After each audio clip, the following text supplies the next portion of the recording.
नमः भगवते वासुदेवाय।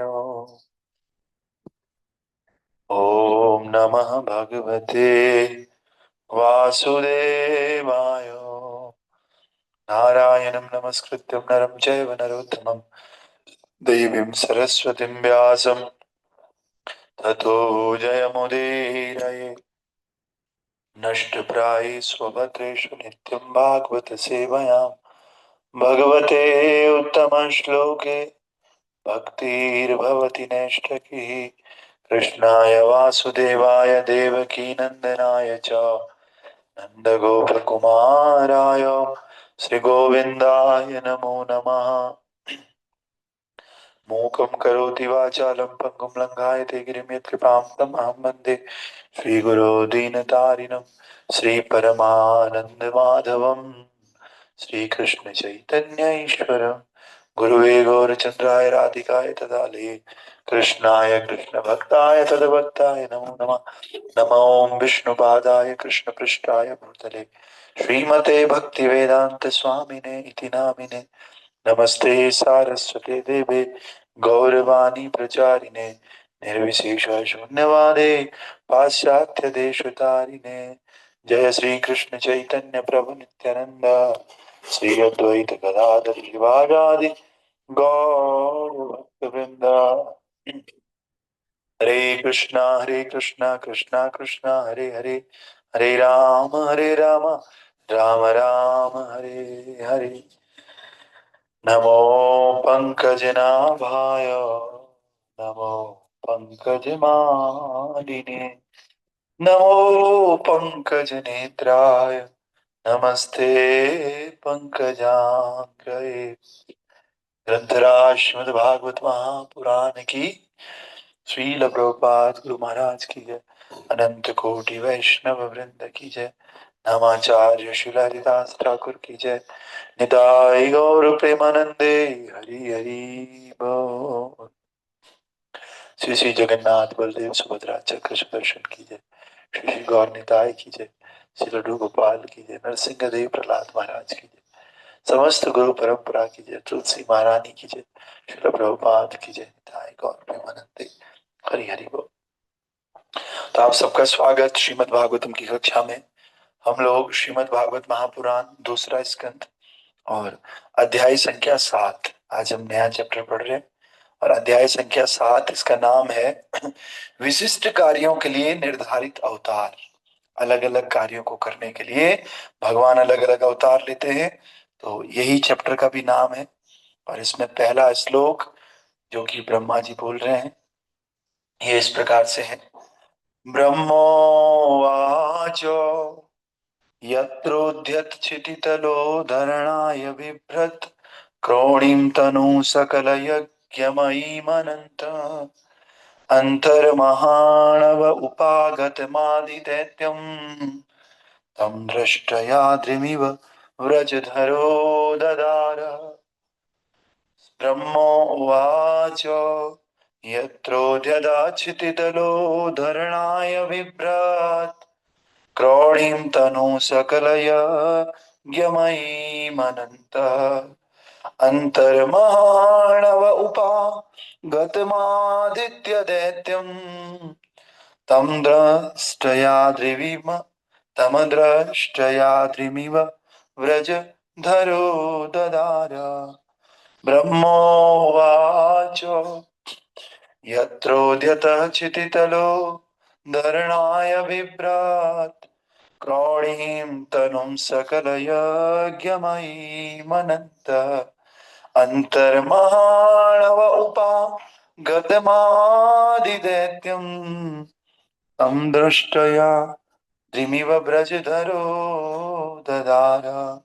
ब्रह्मोवाच यत्रोद्यतः क्षितितलो धरणाय बिभ्रत् क्रोणीं तनु सकलयज्ञमयीमनन्त अन्तर्माणव उपागतमादित्यदैत्यं तं दंष्ट्रया त्रिविमिव व्रजधरो ददार।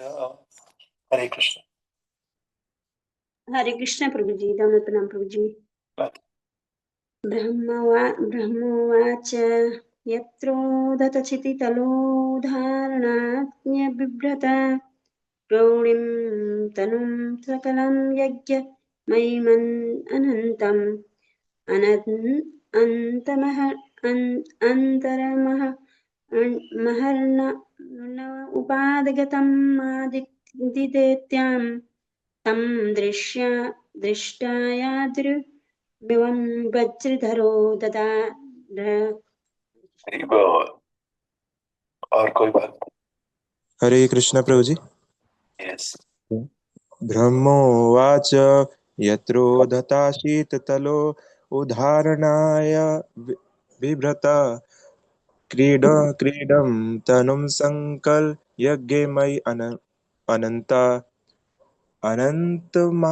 अनन्तर्महाणाम् उपगतं दधिदैत्यं तं दृष्ट्वा या एवं ब्रजधरो ददार।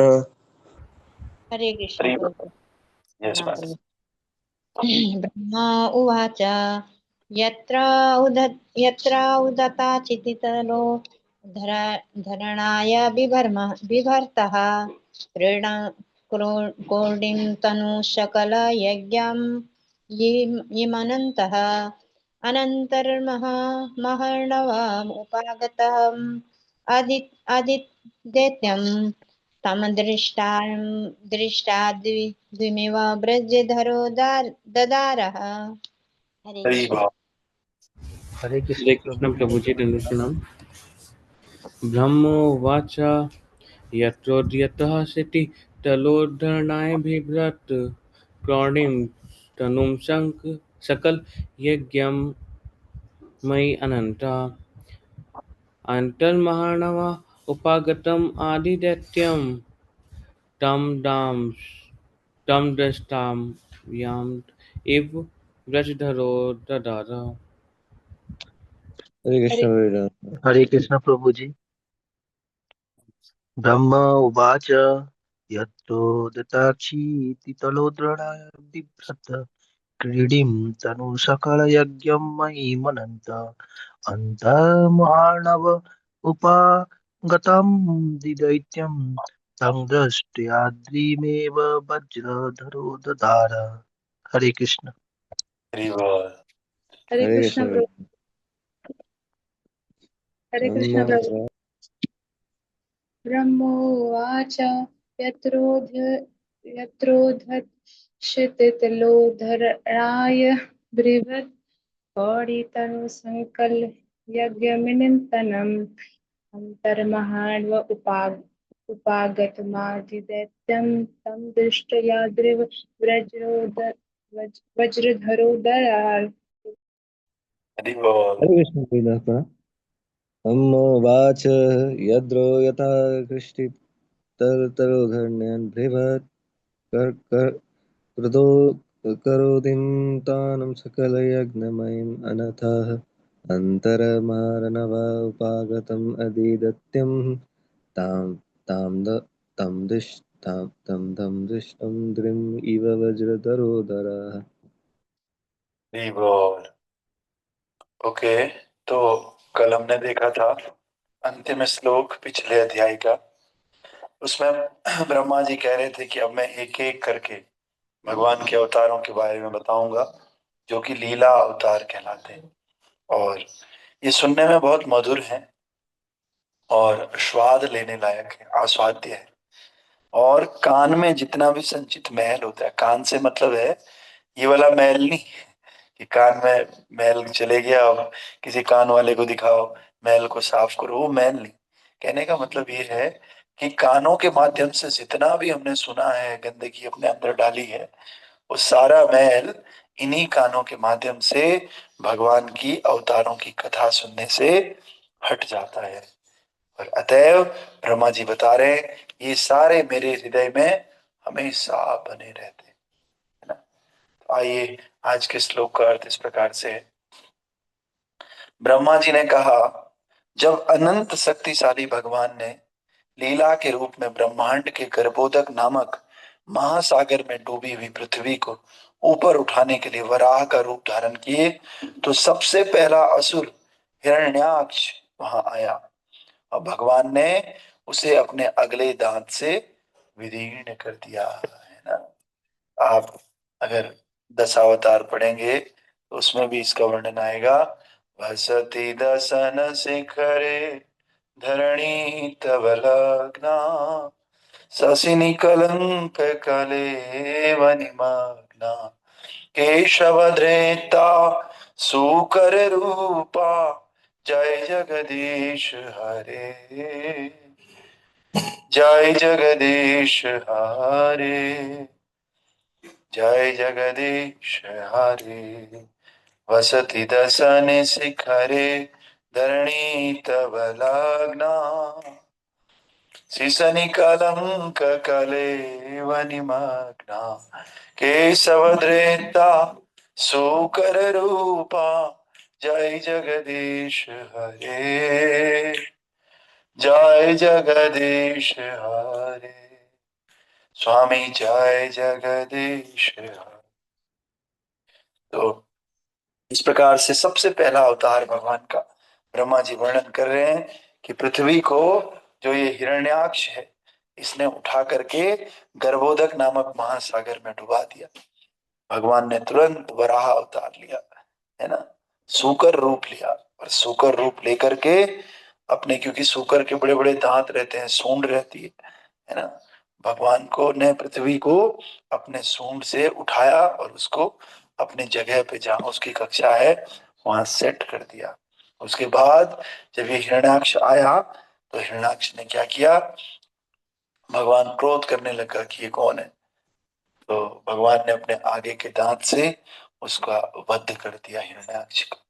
ठीक है, तो नरसिंह मूवी में भी सबसे पहले ये दिखाया, है ना, और ब्रह्मा जी भी सबसे पहले अवतार का वर्णन यही कर रहे हैं, वराह अवतार, है ना।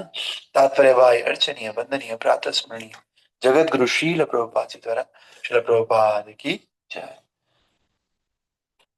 प्रभुपाद बता रहे हैं सृष्टि के प्रारंभ से ही प्रमुख रूप से असुर तथा देवता अर्थात वैष्णव जीवों की ये दो श्रेणियां रही जो ब्रह्मांडों के ग्रहों पर शासन चलाते हैं।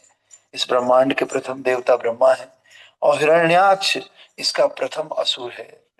सबसे पहला असुर इसका हिरण्याक्ष है ना।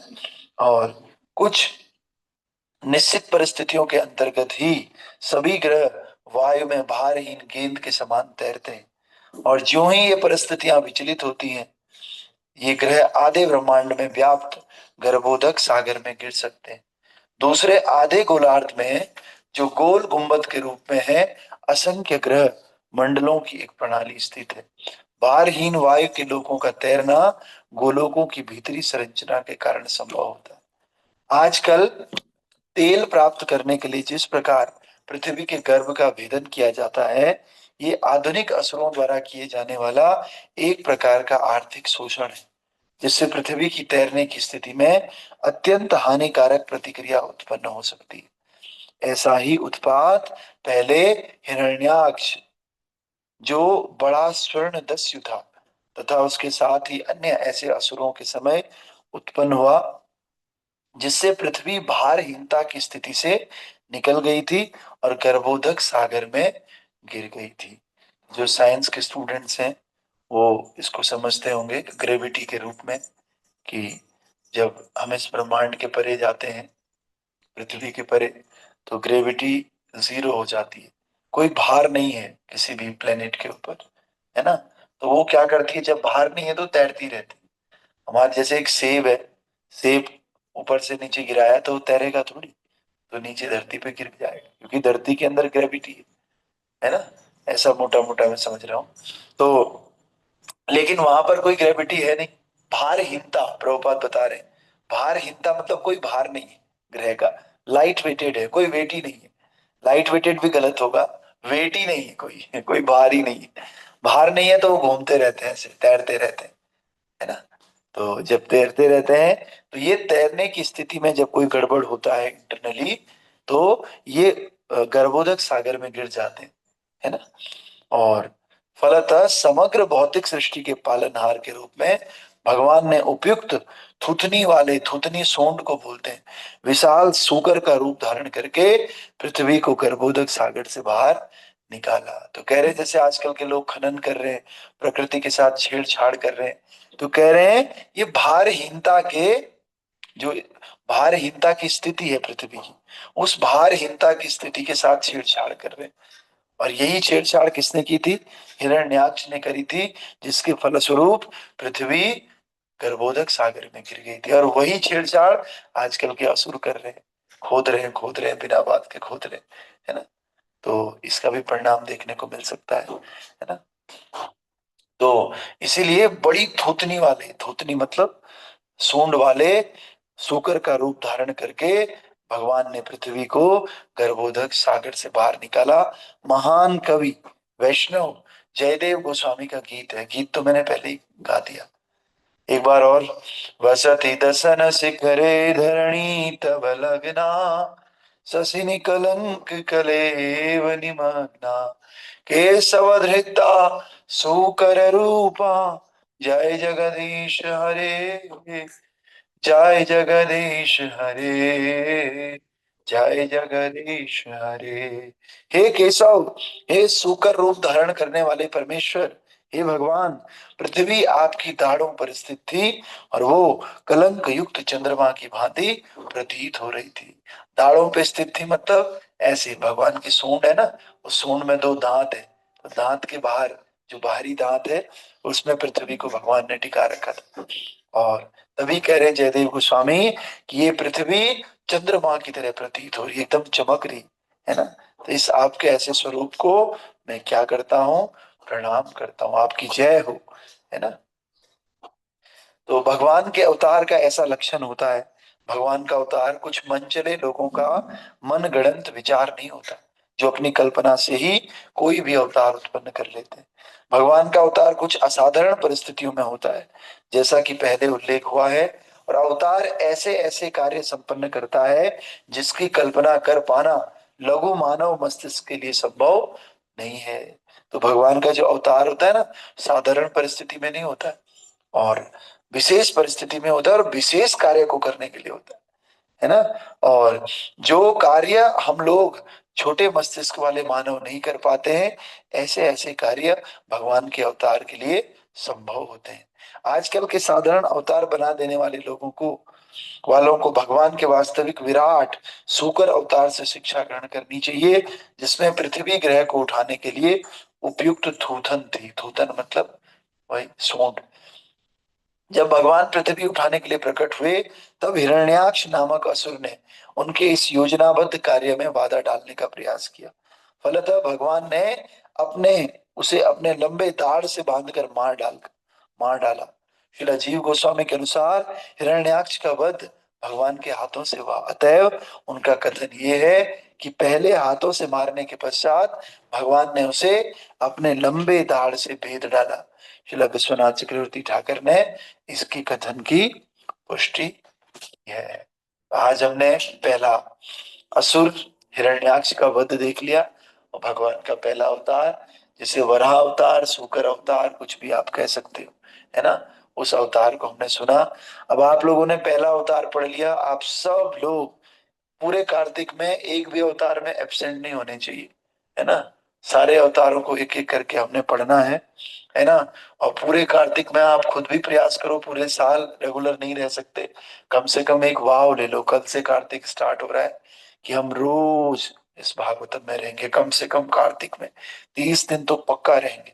और आपके जो भी जानने वाले हैं जिनको आप आजकल कॉल नहीं कर पा रहे, कॉल करके आज ही बता दो, भैया यार 1 महीने कार्तिक में आ जाओ आप किसी तरह, है ना। तो रोज आकर के एक अवतार हम पढ़ेंगे, है ना। कल शरद पूर्णिमा है, बहुत सारे फेस्टिवल्स भी हैं, उन फेस्टिवल के बारे में सुनने को भी मिलेगा, है ना। दिवाली है, बहुलाष्टमी है, गोपाष्टमी है, तुलसी शालिग्राम विवाह है, विश्व पंचक है ना। अन्य अन्य आचार्यों के जैसे धनंजय पंडित आचार्य हैं, और जो है श्रीवास ठाकुर, इन सारे का डिसअपियरेंस इसी कार्तिक में होता है ना। मुरारी गुप्त का जैसे कली है ना, हनुमान जी के अवतार थे। तो ये सारे अवतार, और ये बहुत अपॉर्चुनिटी है कार्तिक, इसीलिए कृपया करके आप सब लोग तो कल आना ही आना, पहला दिन कार्तिक का है, और हो सके तो मेरे ख्याल से छुट्टी है, कल वाल्मीकि जयंती है, बच्चों की भी छुट्टी है, तो छुट्टी भी है ही, तो हम लोग आराम से कल चर्चा कर सकते हैं। शरद पूर्णिमा है, और हमेशा ही शरद पूर्णिमा के दिन वाल्मीकि जयंती आती है ना, तो ऑब्वियसली छुट्टी रहती है उस दिन ज्यादातर टाइम, है ना। तो बहुत अच्छा मौका है, कल शरद पूर्णिमा की भी चर्चा करेंगे, अगले अगले श्लोक की भी चर्चा करेंगे। तो आप सब लोग आइए, और प्लीज प्लीज प्लीज और लोगों को आज ही फोन करके बता दो कि भैया 1 महीना है, भगवान बहुत प्रसन्न होंगे आपसे। कार्तिक में कुछ नहीं कर सकते तो कम से कम आप एक भागवतम की क्लास में सुबह आइए, फोन कीजिए बार बार। और कल हम 6:30 शुरू करेंगे एनी हाउ, मंगला आरती पहले हो जाएगी, और मंगला आरती ये जो जिस समय हम अभी मंगला आरती करते हैं, उस समय हम कल से दामोदर अष्टकम शुरू करेंगे और दीपदान शुरू करेंगे। ठीक है, तो आप सबसे विनम्र निवेदन है, बहुत लोग नहीं आ पा रहे हैं, अभी मैं देख रहा हूँ बड़ो वाला से कविता माता जी तो हैं, सुमन माता जी नहीं है, और भी बहुत सारे लोग हैं। इन सब लोगों को आप बुलाइए कृपा करके, जो जहां भी है, जैसा भी है, सबको बुलाइए। ठीक है, श्रील प्रभुपाद की जय। हरे कृष्ण यस, प्रभु जी। सारी सुमन माता जी तो गाँव जा रखे हैं माता जी शायद अच्छा, प्रभु जी। गाँव गाँव गई हुई। ठीक है, मतलब मुझे उनका याद आया, और भी बहुत है जिनका याद नहीं आ रहा, तो कम से जी कम 35-40 लोग थे, तो आप दोबारा कॉल किया जा सकता है इन लोगों को, है ना।